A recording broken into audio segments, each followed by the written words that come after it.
Kita kembali lagi ke adonan yang namanya adonan roti ya. Jadi kenapa kita membahas ini? Karena banyak yang bertanya, Kak, aku ini pemula, aku nggak ngerti dari basicnya itu, banyak juga yang salah pilih tepung kayak gitu ya. Jadi untuk adonan roti kita akan membahas daripada yang namanya pemakaian protein tinggi dan protein serbaguna. Dalam adonan beragi atau roti ini kita juga membahas yang namanya donat ya. Jadi donat biasanya mereka kebanyakan pakai ini, karena ini teksturnya donat bisa jadi kayak koko gitu ya, nggak terlalu kempes. Biasa dipadukan sama ini kayak gitu ya. Jadi tergantung ke karakter resep masing-masing. Kalau donat pakai protein tinggi nanti gimana, Kak? Jadinya memang dia kempus kayak gitu ya. Tapi bisa ditolong dengan yang namanya skalanya, skala tepung dan skala airnya kayak gitu ya. Itu banyak hal. Jadi kita nggak membahas ke karakter resep, tapi kita membahas ke basic adonan. Kalau di adonan roti, banyak yang tanya, Kak, kenapa adonan rotiku kenapa masam? Kemungkinan kalian cek ya, kemungkinan kebanyakan sih yang selama ini kita kerjakan di meja kerja, ketika kita pakai vermipan sasetan itu menimbulkan rasa masam ya. Jadi memang beda. Semakin dia mahal, sebuah ragi instan, dia itu akan mengandung yang namanya ada kayak bau wangi gitu ya, ada taste-nya. Jadi vermipan mungkin kalian bisa ganti untuk sav kayak gitu ya. Sav juga ada yang sav sasetan, tapi kalau di kursus baking private sendiri pakai sav yang kemasan segini ya, agak besar itu ya. Kalau di luar negeri kebanyakan sav-savnya yang internasional itu mereka menggunakan yang namanya ragi basah kayak gitu ya. Kenapa ragi basah? Mereka memang ragi basah faktanya sournya itu nggak ada ya, sangat berkurang sekali kayak gitu ya. Jadi kalau di sini ada yang ragi basah itu pinnacle itu ya, itu sangat-sangat agak sulit ya mencarinya ya. Tapi ada, tapi terus ada juga yang namanya ragi liar kayak gitu. Kita nggak lagi bahas itu, kita lagi bahas yang namanya basic adonan roti atau adonan beragi kayak gitu ya. Jadi semua yang beragi itu ya ujung-ujungnya basicnya roti kayak gitu ya.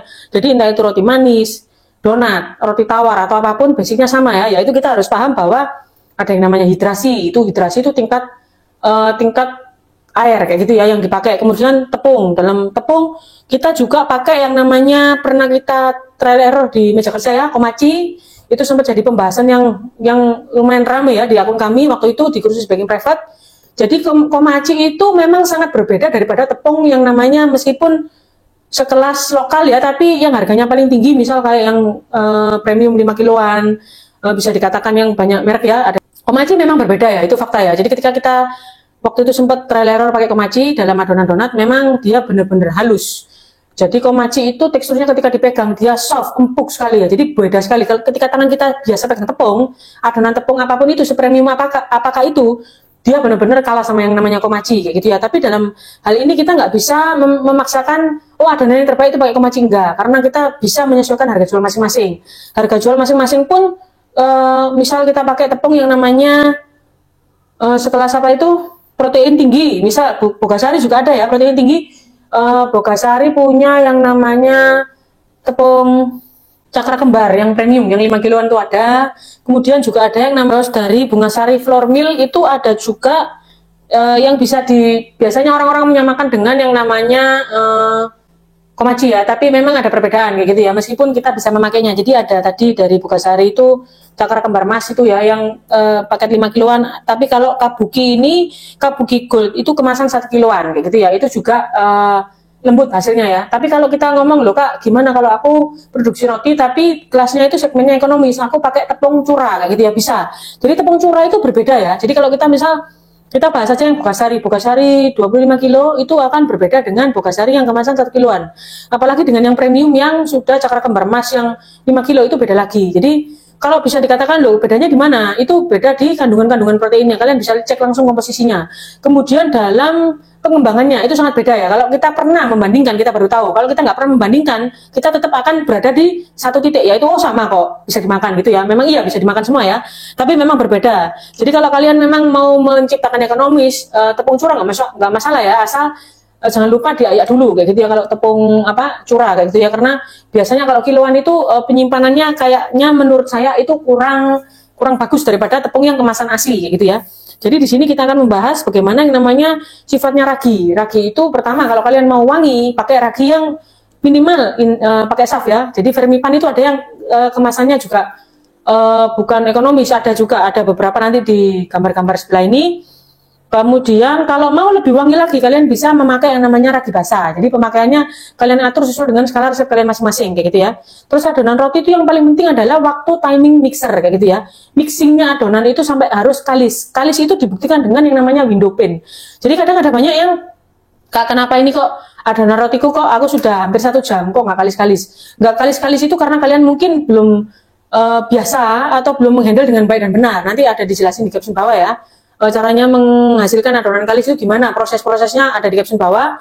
Kemudian ketika sudah kalis, kalian harus benar-benar membuat tes yang namanya window pane, jangan dibiarin.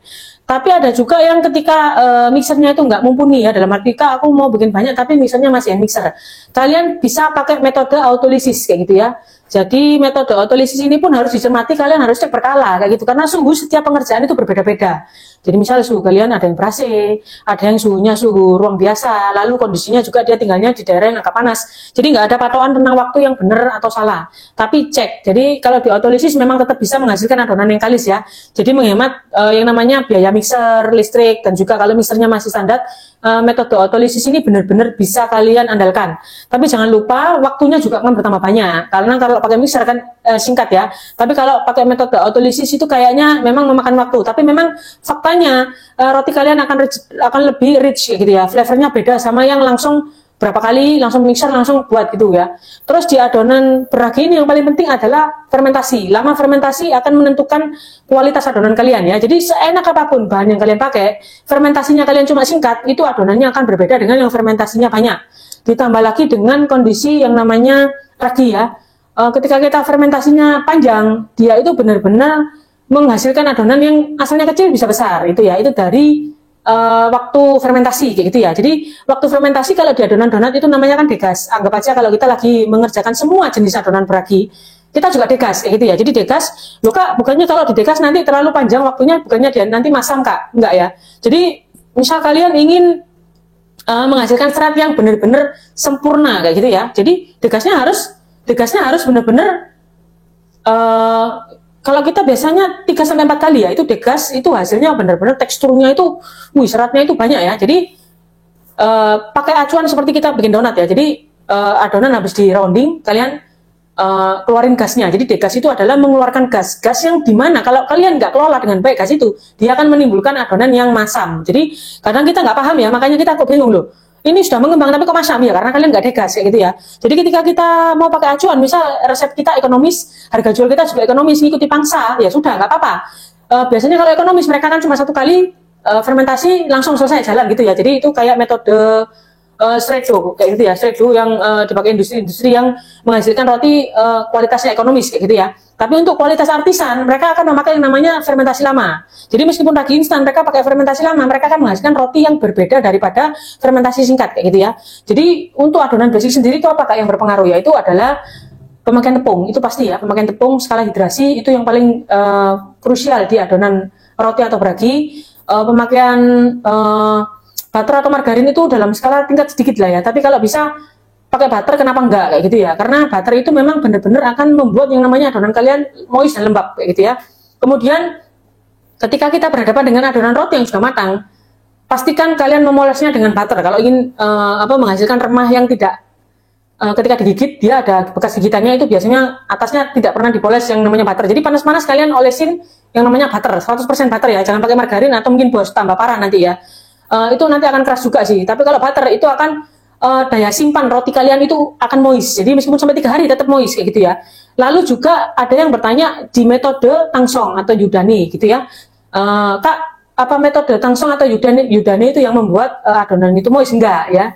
Jadi meskipun itu bisa membantu sedikit, tapi ternyata enggak kayak gitu ya. Ada sebuah yang namanya bukan cuma antara metode yudani dan tangsong yang membuat roti kalian adonannya lembut kayak gitu ya.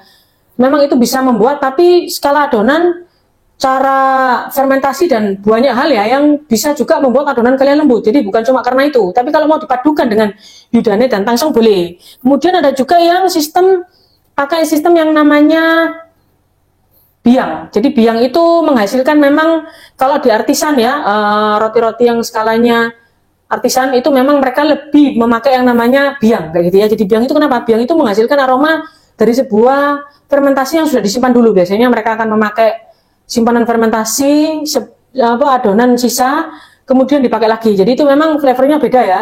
Raginya asamnya beda sama ragi yang tanpa biang kayak gitu ya. Jadi ragi liar yang ya hari ini yang dikenal dengan sourdough kayak gitu ya, itu juga bisa. Itu juga kalau kita mau bahas secara detail ragi sourdough, kita juga akan kehabisan banyak waktu, karena ragi sourdough itu juga banyak lagi nanti ya. Ada sourdough yang hidrasinya berapa, ada juga yang dijadiin sweet starter, ada lagi nanti juga yang jadi pasta madre kayak gitu ya. Tapi yang levelnya tertinggi selama ini yang saya tahu sih pasta madre ya. Jadi artis yang di luar itu kebanyakan pakai pasta madre kayak gitu ya. Kalau untuk roti-roti yang model jenisnya rustic itu memang mereka pakai sourdough yang sweet starter masih oke ya kayak gitu ya. Jadi itu banyak sekali kalau kita mau bahas. Yang pasti di sini pastikan bahwa adonan kita kalis dan sampai window pane. Kemudian cek jangan pernah sampai overproofing, karena itu yang membuat semua adonan beragi itu rusak ya. Terus jangan lupa juga cek bahwa kualitas daripada adonan kita itu berasal dari bahan baku yang pengenalannya kita juga sudah paham. Jadi pakai entah itu air atau susu, kemudian pakai itu entah butter atau margarin, itu kita harus pelajari lebih lagi karakter daripada mereka pada adonan roti ya kayak gitu ya. Jadi jangan lupa ketika adonan roti kita mau kuasai, kita juga harus menguasai yang namanya pemilihan protein kayak gitu ya. Ada orang yang kemarin murid itu ngomong, "Kak, aku terigu ini habis, gimana aku pakai ini?" Ada yang masih benar-benar belum mengerti, jadi dikira tepung itu cuma beda merek, padahal itu proteinnya beda-beda gitu ya. Jadi ketika kalian mau mempelajari suatu adonan, pelajari dulu dengan baik bahan bakunya. Jangan sampai salah beli cuma karena pelabelan. Jangan sampai kalian salah beli karena cuma katanya orang kayak gitu ya, karena karakter itu beda-beda kayak gitu ya. Untuk menghasilkan adonan ragi yang sangat-sangat baik itu bukan dari cuma bahan baku, tapi juga panjangnya fermentasi. Jadi selesai ya.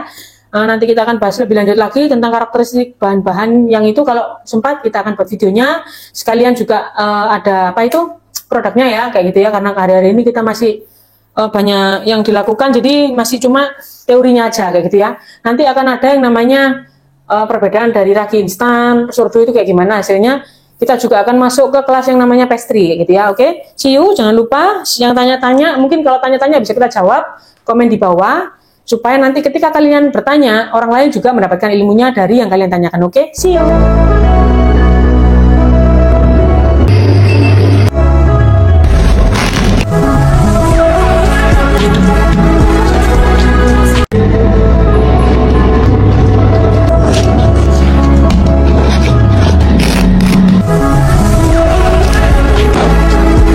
Hasilnya moist.